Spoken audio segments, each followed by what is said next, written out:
4.fr, le plus grand site de webcam live réservé aux adultes. Brigitte Lahaie, Sud Radio, le Love Conseil.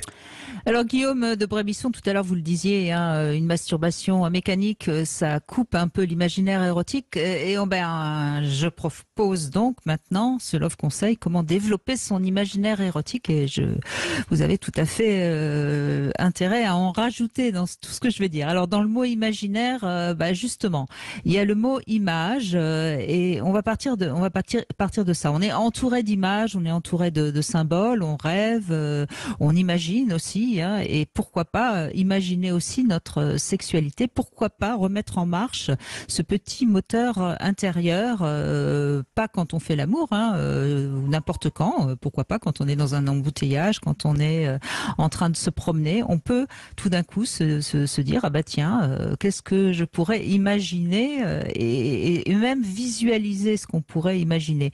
Et après, évidemment, donc ça c'est déjà la première proposition que je fais, mais qui est peut-être pas facile pour tout le monde parce qu'il faut avoir un peu d'imagination. Donc pour ceux qui n'y arrivent pas, il faut copier. Alors évidemment on pense aux ouvrages un peu érotiques, aux films érotiques, etc. Mais on peut aussi copier avec des histoires qui ne sont pas sexuelles et imaginer, si vous avez regardé un film d'amour par exemple, imaginez comment ces deux personnes qui s'aiment dans le film pourraient se retrouver sexuellement.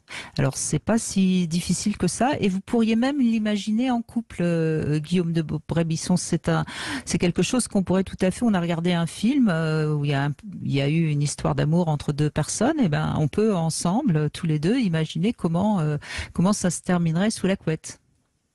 Je trouve que c'est une idée absolument merveilleuse et je pense qu'on va essayer ça dès ce soir à la maison. Imaginer à deux, je trouve que c'est extrêmement créatif.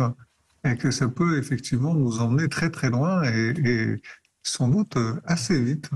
Oui, je crois que ça peut être une belle idée et puis ça permet aussi de découvrir comment l'autre imagine et ce sera forcément différemment de nous. Alors après, il y a évidemment les confidences qu'on entend sur Sud Radio. Je sais que ça peut laisser un petit peu faire fonctionner votre imaginaire. Et puis il y a aussi autre chose qui est important et qu'on oublie, c'est les souvenirs, c'est les bons moments de notre sexualité qu'on peut se remémorer, notamment le soir avant de s'endormir, ce qui fait que ça réactive la libido, ça permet à nouveau d'avoir du désir, mais du désir qui vient de soi pour éventuellement un autre partenaire que celui avec qui on a eu des bons souvenirs. Donc ça c'est aussi un petit truc qui marche bien. Voilà. Après évidemment on peut parler de fantasmes même si on ne passe pas à l'acte. Et puis je crois aussi qu'il y a le symbolisme. Il y a beaucoup d'objets dans la vie courante qui peuvent être des symboles phalliques, donc en forme de pénis, mais qui sont aussi des symboles féminins. Aujourd'hui, au printemps, on voit toutes les fleurs qui sont en train de s'ouvrir et ça fait évidemment penser à des sexes féminins. Donc amusez-vous à regarder autour de vous et divaguer sans complexe, sans tabou. Ça va aussi faire fonctionner votre libido. Vous voyez, là, moi par exemple, je suis en train de parler devant un micro. C'est un objet évidemment phallique. En plus, il est recouvert de savonnette. On pourrait imaginer que c'est le préservatif. Vous voyez, c'est comme ça qu'on fait fonctionner son imaginaire, c'est en osant aller plus loin que la réalité, évidemment. Et puis, pour ceux qui auraient du mal, oser aussi prononcer des mots sexes, oser prononcer clitoris, pénis, vagin et je ne sais quoi d'autre, et répétez-les ces mots, même si vous êtes, surtout si vous êtes seul, sans vous sentir gêné, puisque vous êtes seul justement, et vous verrez que ça libère aussi, parce que beaucoup de personnes qui ont du mal avec l'imaginaire érotique, c'est parce qu'ils sont un peu bloqués dans leur sexualité, ils sont un peu gênés parce que dans leur éducation on n'a pas tellement prononcé ces mots-là, mais il faut libérer tout ça. Guillaume de Brébisson, c'est déjà pas mal de conseils que j'ai donnés, mais je suis sûre que vous en avez d'autres encore à donner. Moi, j'aime beaucoup tout ce que vous avez dit. Alors comme j'ai de l'imagination personnellement, ça m'en a évoqué d'autres.